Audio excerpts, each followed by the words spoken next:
encontrar cuál es el valor de flujo mínimo de gas requerido.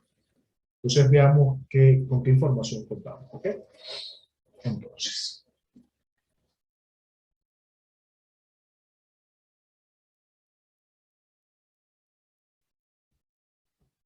tengo un caudal de líquido, conociendo la masa molecular y una densidad promedio de ese líquido, determino un flujo molar. Tengo como información, como dato, la composición molar, la fracción molar de ese líquido que está ingresando al cual le voy a retirar el SO2. Eso nos permite determinar quién es X sub n más 1, ¿ok? Y quién es R sub S. Como requerimiento del proceso, quiero lograr un porcentaje de remoción del 8.34%. Entonces, con esta composición que tengo acá, esta relación molar, puedo determinar la composición de salida de ese líquido a partir de este porcentaje de remoción.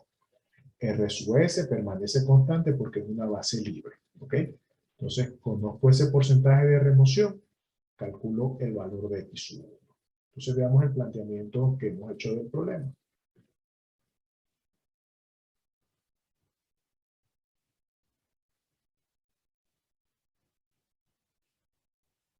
¿Qué información encontramos hasta este punto? Entonces, hasta este punto, tengo las condiciones de entrada, flujo de entrada y composición de la corriente que ingresó, y con el porcentaje de remoción puedo determinar X1. Como estoy en un proceso de este tipo de desorción, esta vendrá a ser la etapa 1, y esta que está aquí arriba es lo que hemos llamado la etapa N. Por eso tenemos esta nomenclatura. Además de eso, también sabemos, o es un dato para nuestro problema, que este gas tiene una composición de entrada en términos del SO2 que está utilizando, porque es un gas que se recupera. Entonces, acá encontraríamos lo que es la condición, o lo que llamamos Y sub 0, como composición de entrada de este gas. Y aquí, en la parte superior, vamos a tener Y sub n, que no lo conocemos todavía, sino que lo que necesitamos es determinar ese gas que está ingresando, con qué composición ingresa. Entonces, esa corriente que ingresa de gas tiene una composición que es, en términos molares, de 0.020. Pero tenemos una fracción molar acá de gas, Y sub 0 igual a 0.020. Cuando calculamos la relación molar, esa relación va a ser aproximadamente igual, 0.020, 0.019.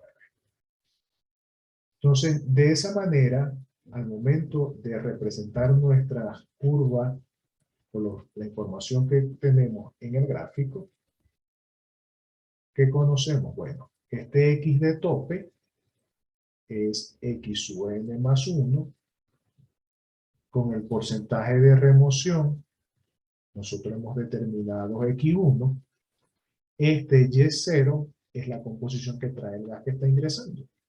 Entonces, para calcular el flujo mínimo, entonces, con Xn más 1 corto la curva de equilibrio, tengo la curva de flujo mínimo, y procedemos entonces a determinar este valor de Y máximo.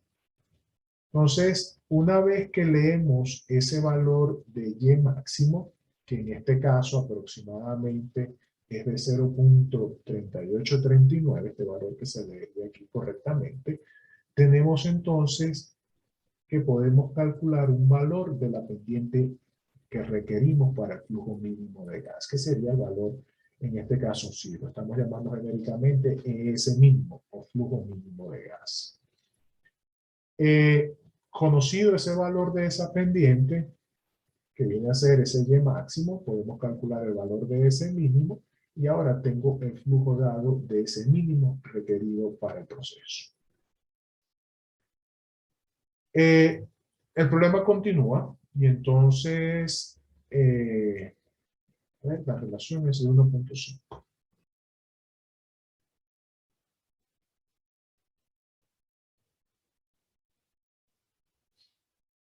En este problema, entonces, continúa y una información adicional que se nos otorga es que la relación que hay de flujo de líquido a gas, L sub S, como dato del problema, G a G sub S mínimo es igual a 1.5. De tal manera que una vez que hemos calculado este GS mínimo, puedo decir GS es 1.5 GS mínimo. Y eso es lo que procede ahora. Entonces, con esa relación ya de la pendiente de la línea de operación y utilizando las ecuaciones de la línea de operación, esto es más que las ecuaciones de la línea de operación, determinamos cuál sería el valor que se alcanza para la separación que andamos buscando. Es decir, procedemos a determinar entonces este valor que está acá, que es el que correspondería a Y sub n, o el flujo, la composición del flujo de la corriente de gas que sale. Es decir, conozco la pendiente. Al conocer esa pendiente, porque nos han dado una relación con respecto al flujo mínimo, podemos entonces proceder a determinar. Perdón, creo que no es 1.5, es menos. Permítanme que me confundí. Aquí está, miren, 1.21. 1.5 es el valor de la pendiente. Entonces, la relación de flujos es de 1.21.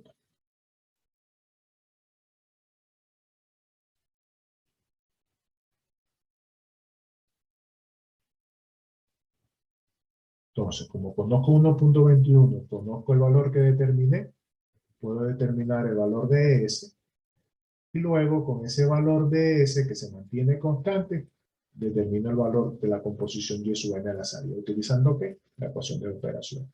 Y de esa manera ya tengo representada la línea de operación y la línea de flujo mínimo. Ya luego podemos trazar líneas de impulsión con la información que nos suministren, podemos trazar, calcular resistencia, el análisis es el mismo.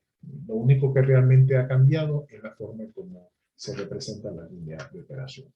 Entonces yo voy a redactar el enunciado para este problema, y lo voy a cargar allí como el taller que sigue, con una operación en contracorriente, con selección múltiple y las respuestas correspondientes para que ustedes lo desarrollen, trabajen con este tipo de procesos, y le agregaríamos una parte que es calcule por el método gráfico el número de etapas ideales, calcule por el método de Krenzer el número de etapas ideales que se requiere, y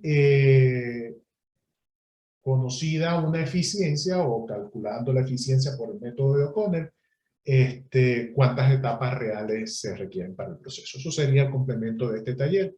Y bueno, con esto entonces estaríamos cerrando lo que es el material para el examen de la próxima semana, del próximo jueves. ¿Algún comentario?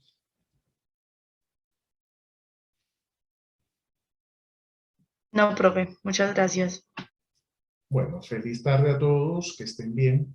Nos vemos entonces el próximo martes, ¿ok? El próximo martes tenemos clase normal porque hay exámenes de admisión, pero yo tengo obligación con el examen de admisión el día lunes, no el martes, y esta clase no es presencial, o sea que podemos tener nuestra clase el día martes. ¿Listo?